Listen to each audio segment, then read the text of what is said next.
Sun and the others have to duel the knave. What should we do? Can they really win something like that? If they lose, those people from the house are really gonna be executed. Hey, are you listening?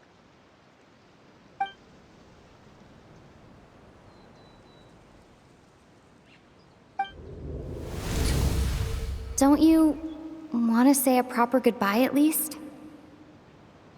Anger makes you impulsive. Sorrow causes you to waver.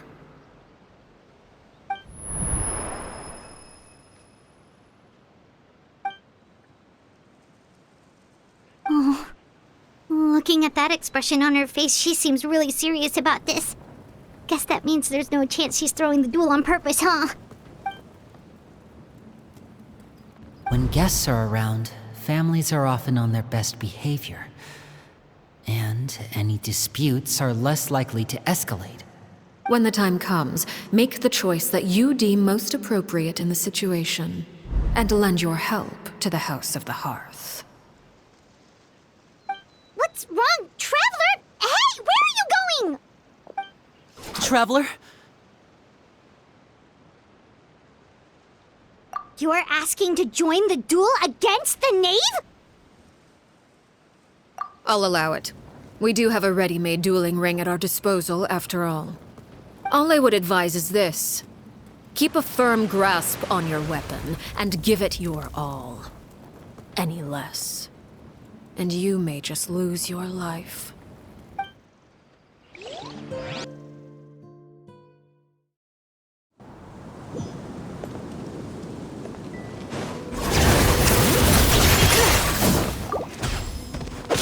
Wind, hear me! Light it up! Wrath from the sky! Is it my turn now? Incinerate! And voila!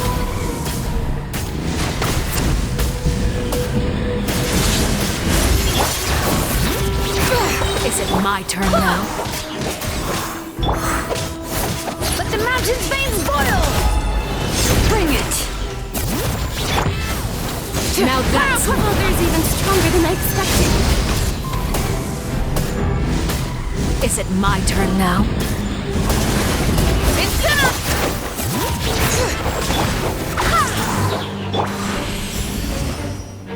With the fall of darkness, destruction shall rise. Look out! Have a taste of purgatory.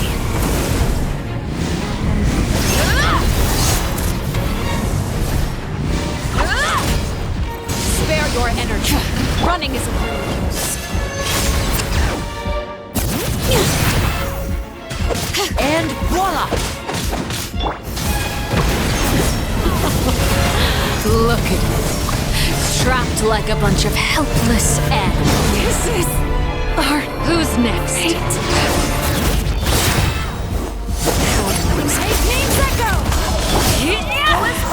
Hang in there.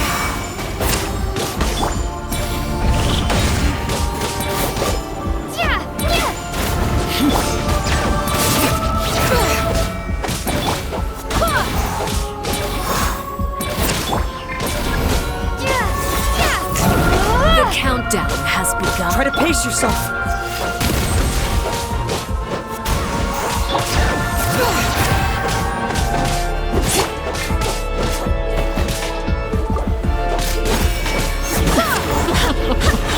Look at it. Trapped like a bunch of helpless animals. Watch out for Father's movements! Is it my turn now?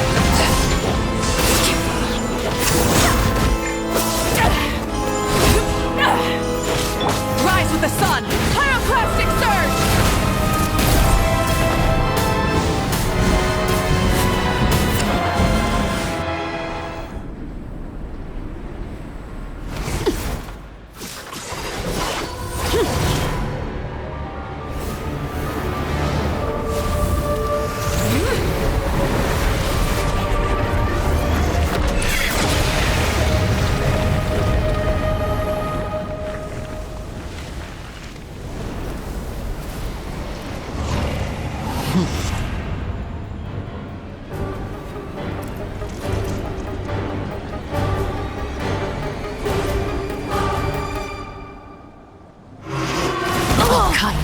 and seared away.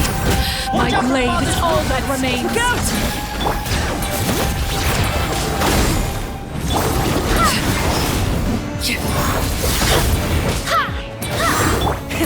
Rev the engines! Rev from the sky! Time to buckle down. Bring it! Now our chance! Over here!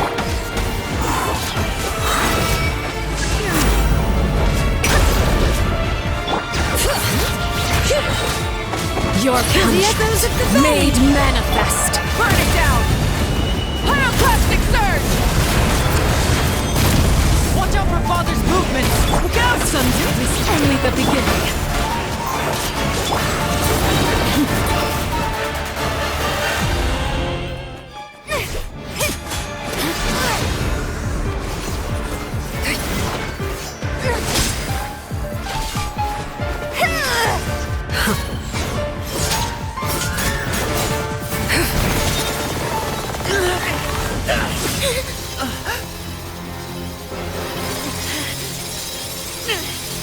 You should know better than to crowd in one place.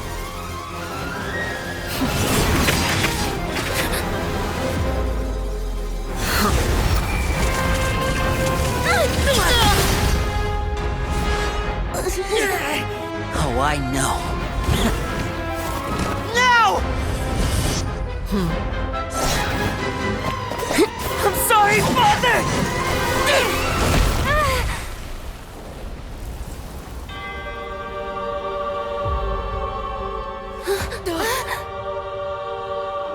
Sorry for what? This pitiful excuse for an attack.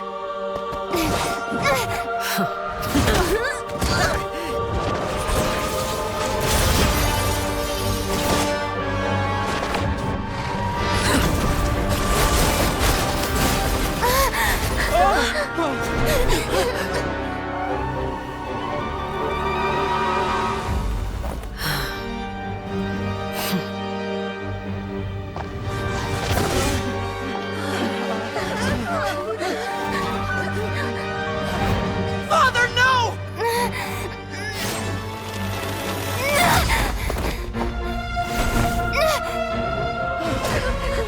Made it out, did you? You're stronger than I expected.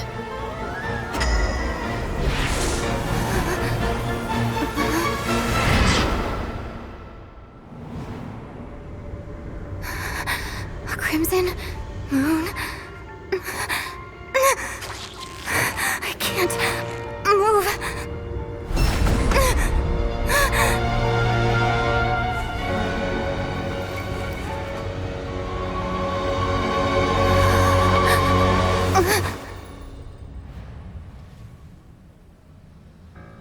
Still, not strong enough to beat me.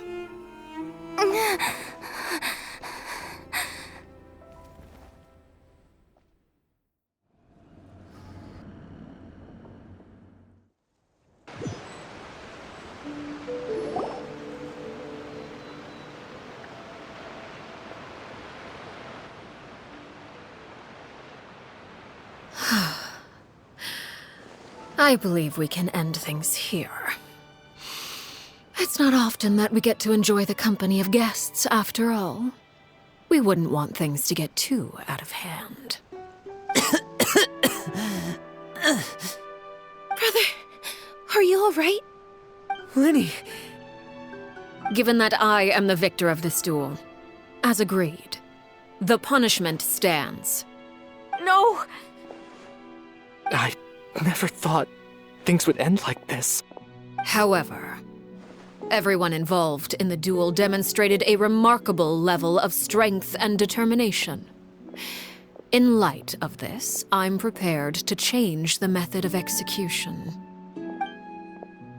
Elwar, the bottled flames I gave you for safekeeping. Do you still have them? Yes? I wasn't sure what they were for, but I've kept them super safe. I didn't lose a single one. Wonderful. Then, in just a moment, I'll have you administer them. Bottled flames? Indeed.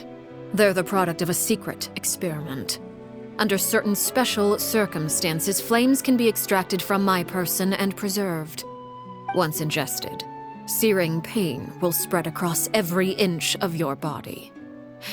No harm will come to you physically, but your memories will be burned away. If you can withstand the pain. When you awake, you'll have forgotten everything you know about the House of the Hearth, and will be expelled from the organization. In other words, administering this concoction will kill the version of you that grew up in the house, and give you a new identity.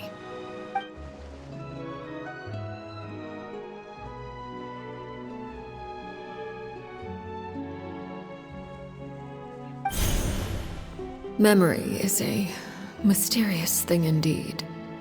Losing a portion of your memories will alter your sense of self.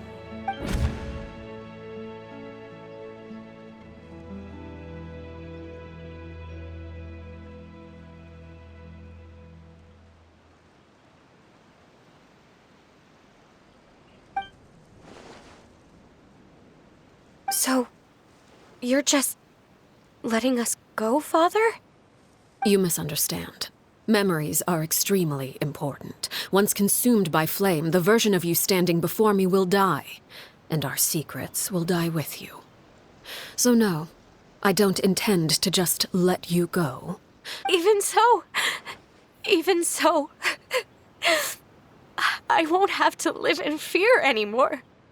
I'm sorry, Father. I'm sorry I let you down. But I really... Don't cry, Filial. You haven't left the house yet, so there are still rules to be followed, yes? Remember what I taught you. Anger makes you impulsive, sorrow causes you to waver. Don't let yourself be controlled by your emotions. Of course. I'll remember. Dry your tears, and go pursue the life you really want. Yes, Father. Chaplot, Foltz, Elwar. Take them back to Poisson. And bring Linny and the others as well. I prepared 3 extra vials of bottled flames. As for whether to take them, the choice is yours. Goodbye, children. The next time we meet, I will no longer be your father. Thank you for all you've done for the house. I hope you have bright futures ahead of you.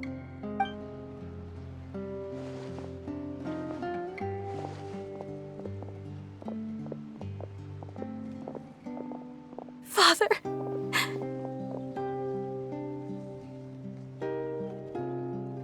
Let's go.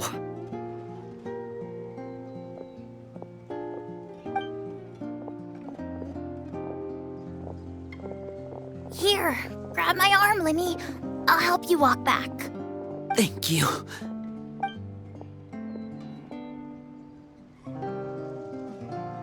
Clairvy.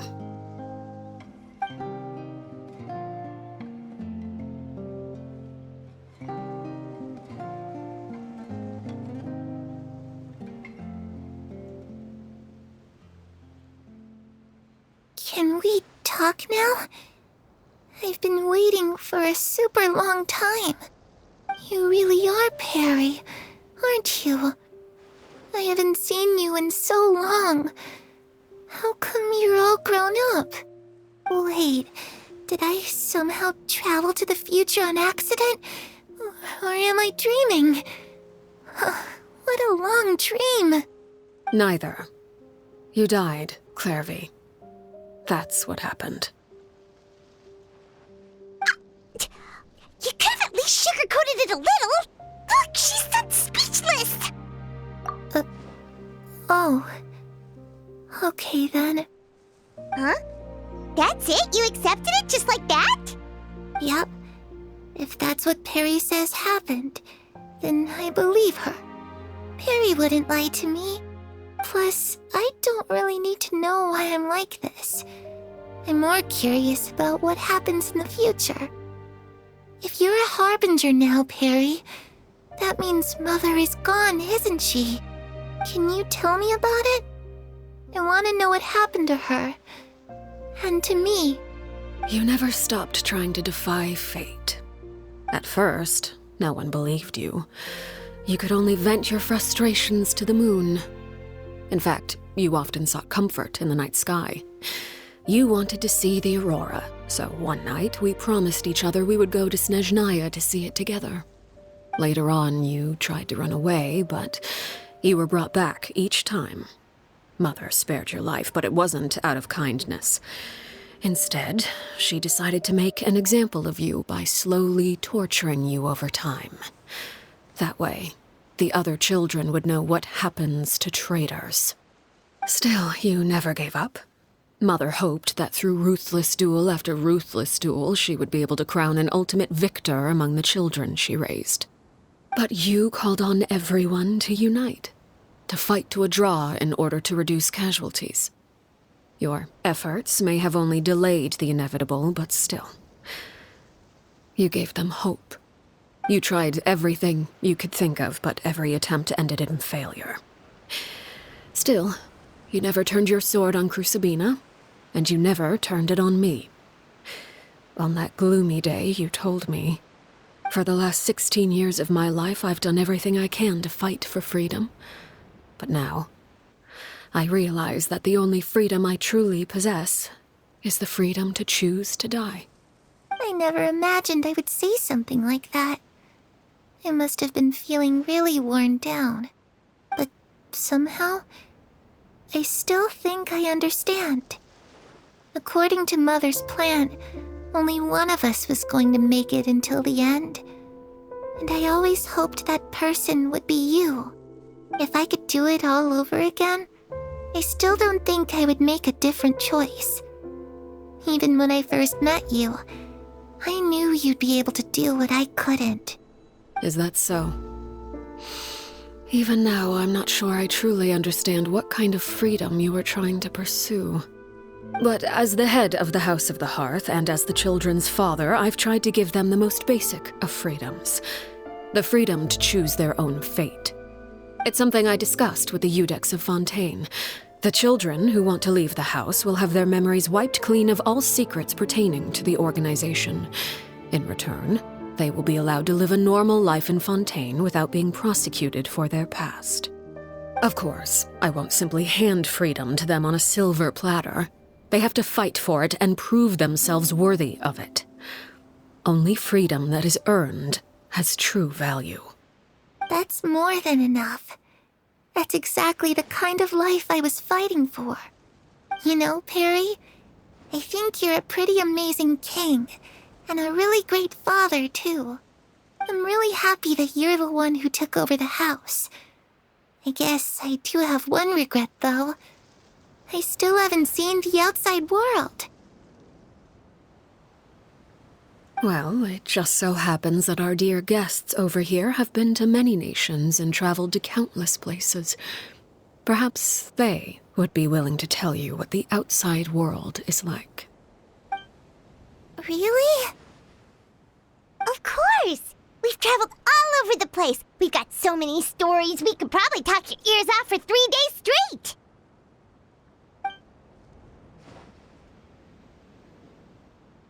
You know, I used to dream of being a bard. Playing the lute while singing into the winds of freedom. Even if there was no one there to listen, I would have continued to sing no matter what. Ah, that's where Mora comes from. I never knew that before. If I had some Mora, I would buy 3 new dresses. One for me, one for Perry, and one for Mother. It's just too bad Perry doesn't like wearing dresses. And Mother, well, she probably wouldn't accept something like that either. I guess I'd just have to keep them all for me then. I could wear a different one every day.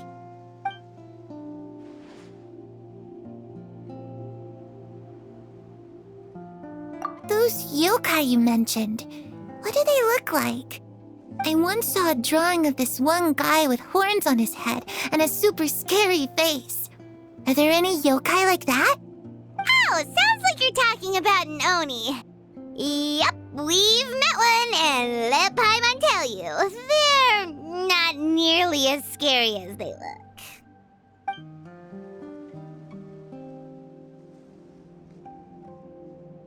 I was always too afraid to skip Mother's fighting lessons. But at the academia, I bet you could do all sorts of secret things in class. Things that have nothing to do with studying. I'm just kidding. Being able to study whatever you want without having to fear for your life actually sounds pretty great.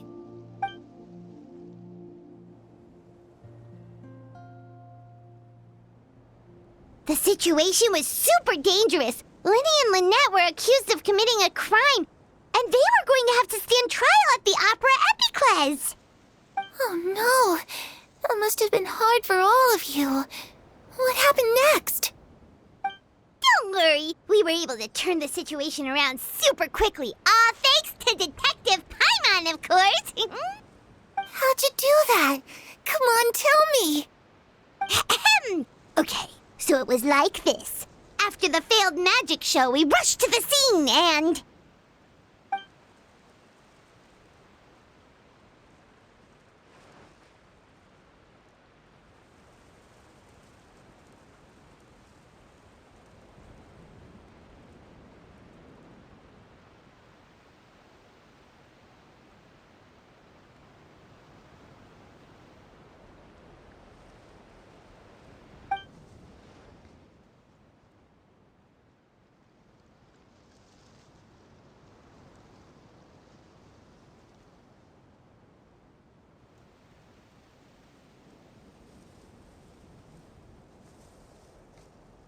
Shadows don't have the capacity to learn or grow.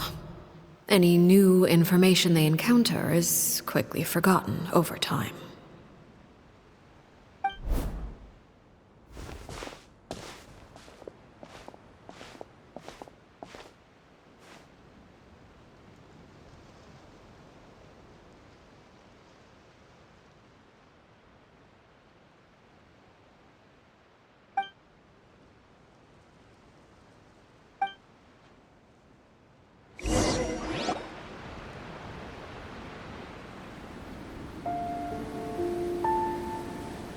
Clairvy, you've worked tirelessly from the shadows to overthrow the House of the Hearth. Now, by my authority as the Knave, I shall announce how this matter ends. You are hereby expelled from the House of the Hearth. You are no longer tied to this place, nor are you bound by its rules. You're saying that I can finally leave? I get to experience the outside world as well? Oh, I almost forgot. There's no getting older for me. Still, seeing who you grew up to be makes me really happy, Paraware. Take care of yourself. Goodbye. May we meet again someday.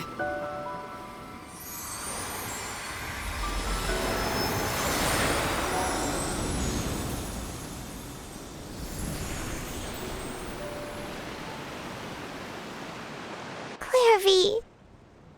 She left so soon. Paimon didn't even get to finish her story. I also have certain sentiments left unsaid. I wanted to tell her that the aurora I saw in Snezhnaya was just as beautiful as the ones in the pictures. But a shadow's memories reset at dawn. Had we delayed any longer, we wouldn't have had the time to say goodbye. Whatever regrets may linger, let them be lost to the coming of a new day. Father? It's Linny! Hey, Linny!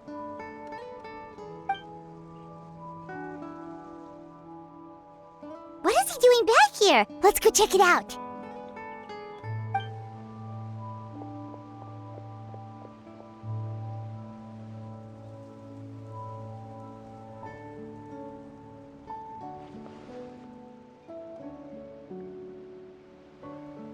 Father, the bottled flames have been administered. Filial and the others have left the house. And you? What have you decided? Thank you for giving us that choice, Father. But we never wanted to leave the house. It's the only home we've ever known. Lynette and Fremine feel the same way. They're recuperating back at the Hotel Bouffe d'été.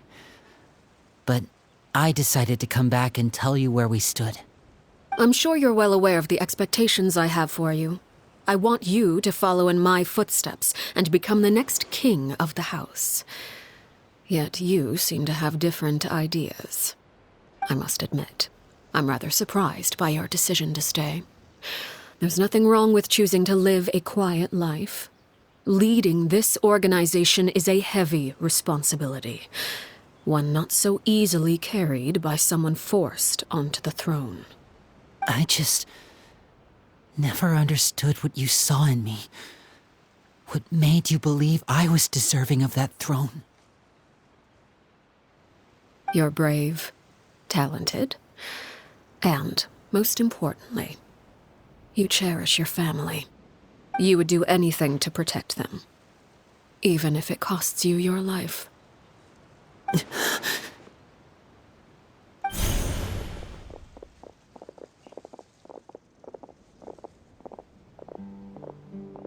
Speaking up back there was so brave of you, Linny. It's all thanks to you that we were able to convince Father to back down. You're a hero, Linny. Hero. Father is the real hero. Had Father gone all out during the duel, there's no way I would have walked away with my life. She must have had it all planned from the beginning, from the very moment she suggested a duel. I'm not deserving of that title. I'm not strong enough or smart enough. You're wrong. In my opinion, all you need to be deserving of the throne is conviction and the necessary strength to act on it. We may have different ideas of what it means to be a family, but you can hardly be said to lack conviction. What you truly lack is strength. For someone of your talent, though, that's something that will come with time. Even without that strength, you still chose to face me in a duel, even though the odds were stacked against you. That capacity to honor your convictions is what I truly see in you. Father. No one knows what the future holds, what tragedy or triumph may be in store. Being at the head of this organization requires the strength of will to face whatever comes. Caution will only hold you back. If reaching a certain standard were required to go after what you want, I would never have succeeded in killing my predecessor. Back then, there was still a considerable gap between our abilities. Strength may decide the ultimate victor, but those who let a lack of strength dictate their decisions or undermine their convictions will never be worthy of the throne. I understand, Father. Thank you. Children must grow up to surpass their parents. Only then can a family continue to flourish. The road ahead is not an easy one, so I'll ask you one last time. Are you certain you want to stay? You've done so much for me, Father, and that kindness must be repaid. Plus, with Project Stuja at hand, there are many dangers ahead, and I, for one, don't intend to back down. Protecting my family at all costs. That's my conviction. Then you're welcome to stay. As for Project Stuja, you need not be too concerned. If those cowardly businessmen and heartless dignitaries try to take us down, I'm prepared to teach them a lesson. Having members who longed for the light was our organization's last weakness. With those members no longer among our ranks, the House of the Hearth is like a spider hiding in the shadows. We need only wait for our prey to come to us. At present, our imperative is to use their plan to our advantage. In doing so, a crimson moon shall rise amid the frigid blizzards of winter. No demonstration of loyalty shall go unrewarded, and no sacrifice shall be in vain. As for the two of you, whether we meet again as friend or foe, I'll remember the camaraderie we shared in this moment. No matter how arduous the journey ahead, I hope we both reach our desired destination.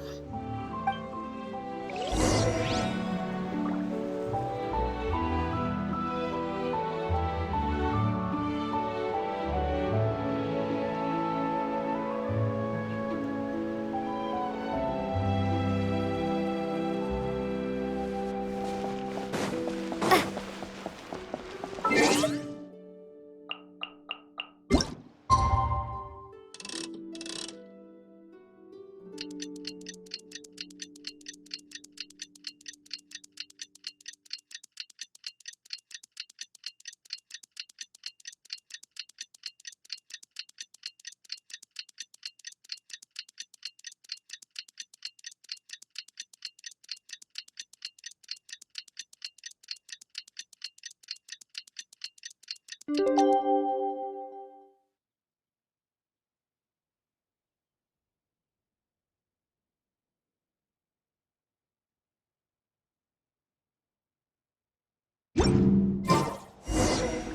Lenny say that Lynette and Fremine were recovering at the Hotel Bouffe d'été?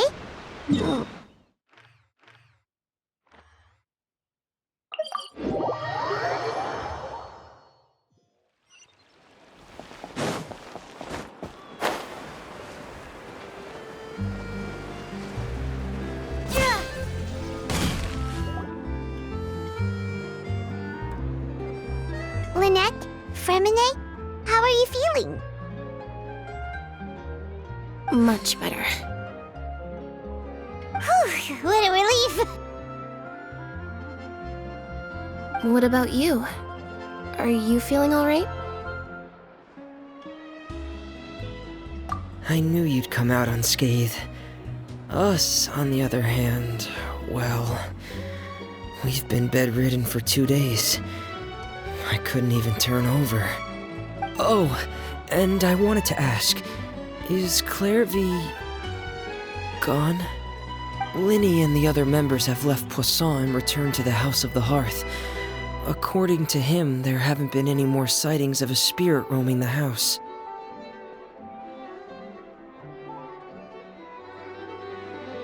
I see. I'm glad.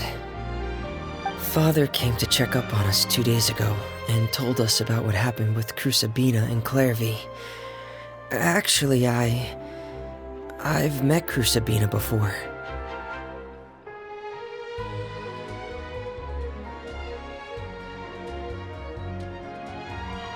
Wait, what? You've met the former knave? Crusabina died a year after Clairvy. It was during the year between their deaths that I joined the House of the Hearth. Crusabina had an extremely cruel and radical way of doing things. While she was alive, the atmosphere in the house was suffocating. When I joined, though, the experiment she valued so much had already come to an end, and all the people involved, dead and injured alike, were gone. Crusabina never talked about the past with us newcomers. A couple of months after I joined, Father killed Crusabina and burned all her files. With that, the names of all the people subjected to her experiments, Clairvy included, were lost to the flames, along with the painful memories they represented. Father took in Lenny and me a couple months after that, but she never mentioned anything about Crusabina or Clairvy. It really seems like something she was planning to keep to herself. The last time you talked to her, did she mention why she kept it a secret for so long? She said she didn't want us to be affected by the darkness of the past. She was worried we'd develop a false sense of gratitude towards her if we knew about it. The foundation of a family should be free of any corrupting influence. Whatever happened in the past, it has nothing to do with who we are now. And that's what Father told us in the end. But I still thanked her for everything. It was only after hearing about what Crusabina did that I finally realized how insignificant our lives could have been. The members of the house meant nothing to her. To say that she valued them in any way, even just as a tool, would probably be giving her too much credit. If Father hadn't taken over the House of the Hearth, I'd probably... Father rarely brings up the fact that she saved us. She doesn't believe that being indebted to her should be what ties us together. But even if we didn't owe her anything, we would still choose to stay.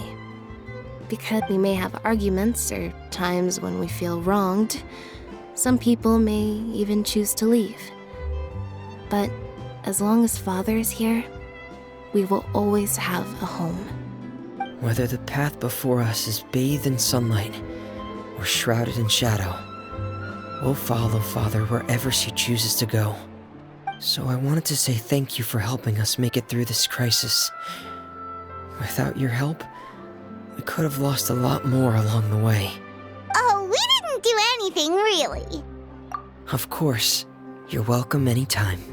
Are Filio and Nantoy okay? I actually saw them at a cafe this morning. They didn't recognize me. From what I could tell, they were drinking coffee and talking about one of the operas that started running recently. They seemed happy.